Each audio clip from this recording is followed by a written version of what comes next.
እናቱ ለዓመታት ልጄን አትግደሉብኝ እያለች ወደ ጫካ እየሮጠች ትከተለው ነበር። ጎረቤቶቿ ዝንጀሮ እያሉ ሲሳለቁበት፣ እሷ ግን በጸሎት ያገኘችውን ብቸኛ ልጇ ነበር። የዛንዚማኔሊ ታሪክ የጭካኔ ብቻ ሳይሆን የማይበገር የእናት ፍቅር ታሪክ ጭምር ነው። ሰላም ጤና ይስጥልን። ዛሬ የምንመነዝረው ታሪክ ተራ ታሪክ አይደለም። ስለ መገለል፣ ተስፋ መቁረጥና በመጨረሻም ስለ ፍቅርና ተቀባይነት የያዘ ጥልቅ ታሪክ ነው። የትም ቦታ ቢሆን ያልተለመደና ልዩ የሆነን ሰው ዓለም የምትመለከተው እንዴት ነው? ጥያቄ ወደ ሩዋንዳ ወደምትገኘው ትንሽ መንደር ያደርሰናል። ይህ ዛንዚማኔሊ ነው። ለዓመታት ሰዎች ከሰውነት ይልቅ እንስሳ አድርገው ይቆጥሩት ነበር። በትውልድ ቦታው ሊተርፍ አልቻለም። ብቸኛ መሸሸጊያው የሩዋንዳ ጫካ ነበር። ይህም ልጅ ለምን የሰው ልጅ ዓለምን ንቆ ወደ ጫካ ሸሸ? ለምንስ ታሪኩ ዓለምን በሙሉ ሊያነቃቃ ቻለ? ዛሬ ከስሙ በስተጀርባ ያለውን ሙሉ እውነት እናወራለን። የኤሊ እናት ታሪክ ከኤሊ ታሪክ እኩል ልብ ሰባሪ ነው። 5 ልጆቿን በተከታታይ በሞት ተነጥቃ ነበር። ለ6 ጊዜ ስታረግዝ አምላኳን ይህንን ልጅ እንዳትወስድብኝ ምንም እንኳን ልዩ ፍጥረት ቢሆን ብላ ተማጸነች። ኤሊ ሲወለድ ግን የጤና ችግር ነበረበት። በዘር የሚተላለፍ ችግር ሳይሆን በልደቱ ወቅት እንደተፈጠረ የሚነገር ማይክሮሲፋሊ የተባለ የጤና እክል የራስ ቅሉን መጠን አሳንሶታል። ይህ ልዩነት በመንደሩ ውስጥ መገለል ሆነበት። ትምህርት ቤት መሄድ አልቻለም። በትምህርት ቤትም ሆነ በመንገድ ላይ የሰዎች ፌዝና ዝንጀሮ ወይም አውሬ የሚሉ ስድቦች ሕይወቱን አጨለሙት። ከልጅነት ጀምሮ በዙሪያው ያየው ጥላቻ ብቻ ነበር። ሰዎች የኛ ልጅ አይደለም ይላሉ። በዚህ ጊዜ ልቤ ተሰብሮ ነበር። ነገር ግን እርሱ የእግዚአብሔር ስጦታ እንደሆነ አምናለሁ። ኤሊ ምንም እንኳን የመናገር ችሎታ ውስንነት ቢኖረውም ስሜትን ይረዳ ነበር።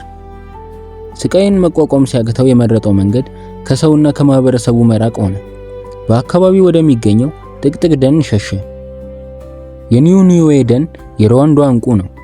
ኤሊ ወደዛ ጫካ ሲገባ ሰዎች ሕይወቱን ጨረሰ ብለው ነበር። እዚያ ግን ከሰዎች ዓለም ካገኘው ጥላቻ በተቃራኒ መረጋጋትን አገኘ። እንደ ፊልሙ ሞግሊ ኤሊ የጫካውን ሕግ መማር ጀመረ። ዋና ምግቡ ሙዝ ነበር። ነገር ግን ልክ እንደ ቀጭኔ ሳር መብላት ይወድ ነበር። የእግር ጉዞ ፍጥነት እጅግ በጣም ፈጣን ነበር።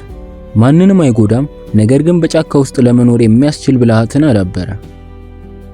በየቀኑ እናቱ ልጇን ፍለጋ ወደ ጫካ ትገባ ነበር። በረጅም ጩኸት ትጠራዋለች። ኤሊ ግን በቀላሉ አይመጣም ነበር። የመንደሩ ነዋሪዎች የኤሊን ድርጊት አውሬነት ብለው ሲፈርጁት፣ ይህ ሁሉ ከጥላቻና ከብቸኝነት የመጣ የመከላከያ ዘዴ መሆኑን ማንም አልተረዳውም።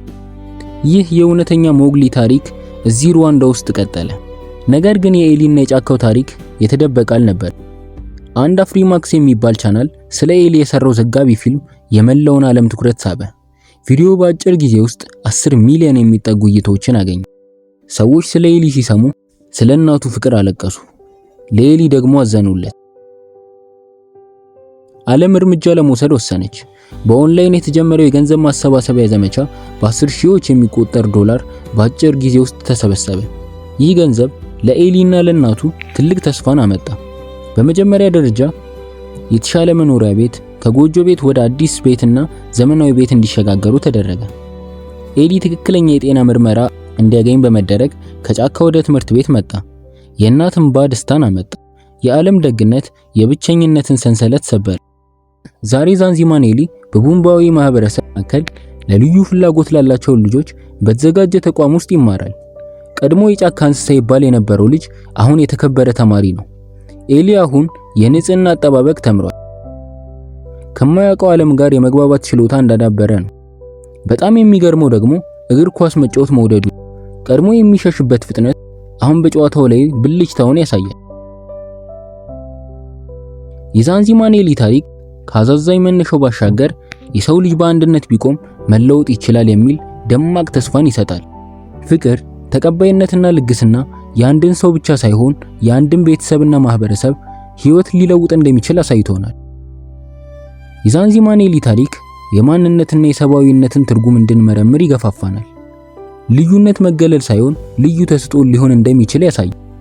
ሁላችንም በሰዎች ላይ በምንሰጠው ፍርድ መጠንቀቅ ይገባናል። ይህ ታሪክ ልባችንን ነክቶ ከሆነ የላይኩን ቁልፍ ይጫኑ። ይህ መልእክት ለብዙዎች እንዲደርስ ያጋሩ። ከዛንዚማኔሊ ታሪክ የተማራችሁትን በኮሜንት ሳጥን ውስጥ ያካፍሉ።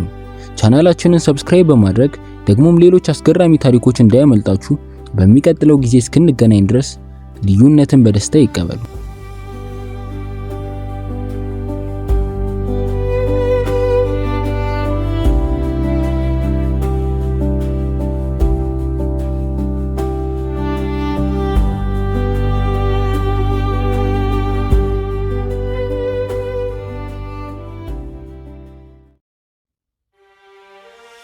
ሰላም ወዳጆች፣ ቻናላችንን እስካሁን ካልተቀላቀሉ ይህንን ጉዞ አብረን እንድንቀጥል እንጋብዛችኋለን።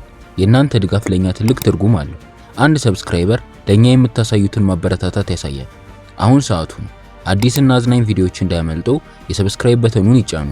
የደውል ምልክቷን ማብራት አይርሱ። የቤተሰባችን አካል ይሁኑ።